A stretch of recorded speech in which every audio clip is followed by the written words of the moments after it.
Olá, queridos! Hoje nossa jornada nos leva a Lucas 19. Para quem já percorreu as páginas de Mateus e de Marcos, este capítulo pode parecer familiar.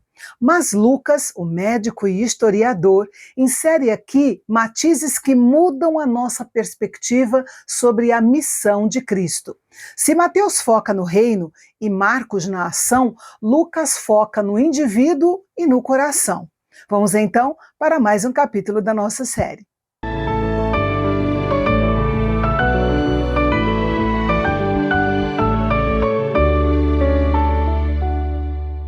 Iniciamos o capítulo em Jericó, com a história de Zaqueu, um contraste perfeito com o jovem rico do capítulo anterior. Zaqueu não é apenas um cobrador de impostos rico, ele é o chefe dos cobradores de impostos. Para a mentalidade da época, se o jovem rico, que guardava a lei, teve dificuldade em ser salvo, Zaqueu era considerado um caso perdido. Mas ele tinha um grande desejo de conhecer Jesus. Como era um homem de baixa estatura, subiu em um sicômoro, ou uma figueira brava. E aqui vemos a primeira grande marca de Lucas. Jesus para o trânsito da história por causa de um homem em cima de uma árvore. Quando Jesus diz, Zaqueu, desça depressa porque hoje preciso ficar na sua casa, ele está quebrando todos os protocolos sociais, tanto de Mateus quanto de Marcos. Ele começou chamando Zaqueu pelo nome, e esta pode ter sido a primeira vez que Zaqueu ouviu alguém, além da sua mãe, pronunciar seu nome de forma carinhosa. Jesus queria ter um relacionamento real com Zaqueu, começando com uma refeição e um tempo juntos. Do lado de fora, o povo protestava, achando que Jesus tinha ido longe demais ao se associar a um homem tão mau caráter quanto Zaqueu. Enquanto isso, ao receber Jesus e passar um pouco de tempo com ele, Zaqueu sabia que precisava se arrepender e fazer restituição àqueles que ele tinha prejudicado. E assim, a salvação entra naquela casa não por um ritual religioso, mas por uma ilustre visita. Nem todos os hábitos da vida de Zaqueu mudaram imediatamente, mas seu coração mudou e houve evidências de uma transformação imediata. Zaqueu é uma prova de que Deus faz o impossível, um rico entrar no reino de Deus. O amor por Jesus pode nos motivar a coisas maiores do que o legalismo, a culpa ou a manipulação jamais conseguiriam. E então Jesus explicou por que buscou e estendeu sua amizade a um pecador notório como Zaqueu. Sua declaração é a tese de todo o Evangelho de Lucas, porque o Filho do Homem veio buscar e salvar o que se havia perdido. Avançando para o versículo 11, Jesus percebe que a multidão está eufórica. Eles acham que ao chegar em Jerusalém, o reino aparecerá imediatamente de forma política. Para corrigir isso, Jesus conta a parábola das minas. Nela, 10 servos recebem a mesma quantia, uma mina, que equivalia a cerca de 3 meses de salário. Era um recurso e uma escala que qualquer pessoa comum conseguiria administrar, uma quantia de capital de giro. Só para lembrar os valores usados no tempo de Jesus, observe o quadro. Uma dracma ou um denário equivalia a um dia de salário. 100 dracmas equivalia a uma mina, aproximadamente 100 dias ou um pouco mais de 3 meses. E 60 minas, que equivalia a um talento. A lição aqui é sobre a fidelidade na espera. O homem vai para uma terra distante tomar posse de um reino com a promessa de voltar. A mensagem aqui é clara: o reino exige investimento, risco e fidelidade nas pequenas coisas. Na vida cristã, não podemos ficar parados. Ou usamos nossos dons e progredimos, ou perdemos o que temos. Nosso Senhor partiu para uma terra distante e um dia voltará. Enquanto isso, somos instruídos a administrar aquilo que Ele nos deu. Quando nosso Senhor voltar, Ele virá para nos recompensar de acordo com a nossa fidelidade e seremos colocados com diferentes níveis de autoridade no seu reino. Os inimigos daquele rei tiveram que prestar contas a ele também. Eles enfrentaram um julgamento justo e definitivo. Este final dramático e impactante mostra que responder ao reinado de Jesus é uma decisão de vida ou morte. Jesus continuou seu caminho em direção a Jerusalém. Era a última e crucial semana antes da crucificação. Ele enviou seus discípulos à sua frente com recomendações específicas para trazer um jumentinho para sua entrada em Jerusalém.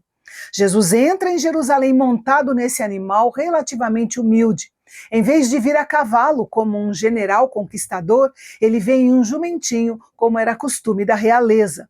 A multidão honrou Jesus de maneira extravagante, louvando a Deus por enviar este rei a Jerusalém, dizendo: "Bendito o rei que vem em nome do Senhor". Todos esses gritos de louvor da multidão incomodou os fariseus, que foram reclamar com Jesus. A resposta de Jesus, de que se o povo se calasse, as pedras clamariam, pode parecer estranha, mas a Bíblia fala sobre isso em alguns lugares. Árvores, colinas, oceanos, rios, montanhas, vales, gados e animais rastejantes, pássaros e campos, todos dão louvor a Deus. Enquanto se aproxima da cidade e a multidão grita seus louvores estendendo seus mantos, Jesus olha para a cidade e chora. Este é o único evangelho que registra o choro de Jesus por Jerusalém.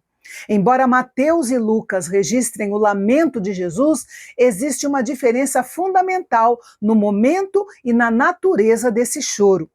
Em Mateus, é um lamento que acontece dentro da cidade após o duro discurso contra os fariseus, um lamento de julgamento e despedida profética.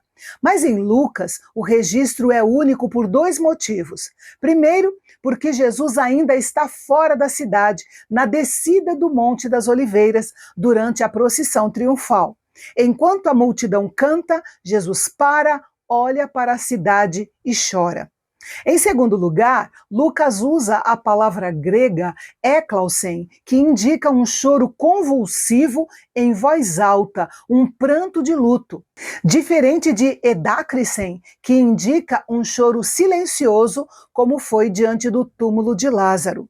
Jesus chora porque ele se apresentou como o rei da paz, mas Jerusalém estava esperando um libertador político e militar, por isso ignoravam a paz espiritual que ele oferecia.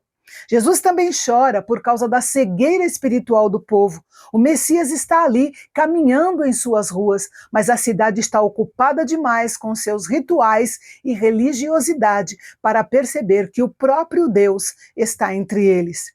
E Jesus também chora porque vê além da festa. Ele vê o que irá acontecer no ano 70, 40 anos aí depois dele, com a invasão dos exércitos romanos e a destruição do templo. Seu choro é de alguém que vê um ente querido correndo em direção a um abismo e mesmo gritando, o ente querido se recusa a parar.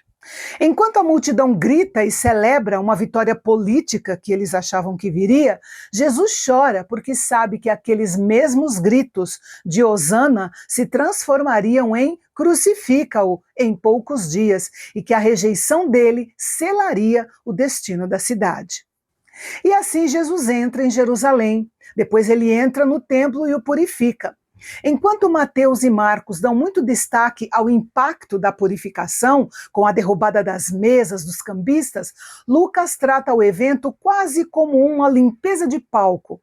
Ele resume a expulsão dos vendedores em apenas 2 versículos e foca na citação bíblica: "A minha casa será chamada casa de oração", estabelecendo que o templo foi desviado da sua função original. Logo após expulsar o que era impuro, Jesus ocupa o lugar e passa a ensinar todos os dias no templo. No grego, o tempo verbal indica uma ação contínua. Jesus reivindicou o templo como sua sala de aula. E o capítulo termina com um cenário de tensão dramática. De um lado, os principais sacerdotes, escribas e líderes do povo querem matar Jesus. Do outro lado, o povo está embevecido com os ensinos dele. No original grego, a imagem do versículo 48 é de um povo fascinado, como que hipnotizado, que não consegue parar de ouvir as palavras de Jesus. Queridos, que nós tenhamos a coragem de Zaqueu, descendo depressa das árvores do nosso orgulho e das nossas posições para, enfim, receber o Mestre na nossa casa. Que tenhamos a fidelidade dos servos da parábola, não permitindo que a mina da graça que nós recebemos morra esquecida em um lenço, mas que ela se multiplique em nossa vida e no nosso testemunho. Que nós sejamos como o povo que ouve com profunda atenção as palavras de Jesus e reconhece com lágrimas de gratidão que o tempo da nossa visitação é hoje. E o próximo capítulo é o capítulo dos embates intelectuais e teológicos. Jesus está no templo e os líderes religiosos que já tentaram silenciá-lo, agora tentam pegá-lo em alguma palavra. É um verdadeiro tribunal em praça pública.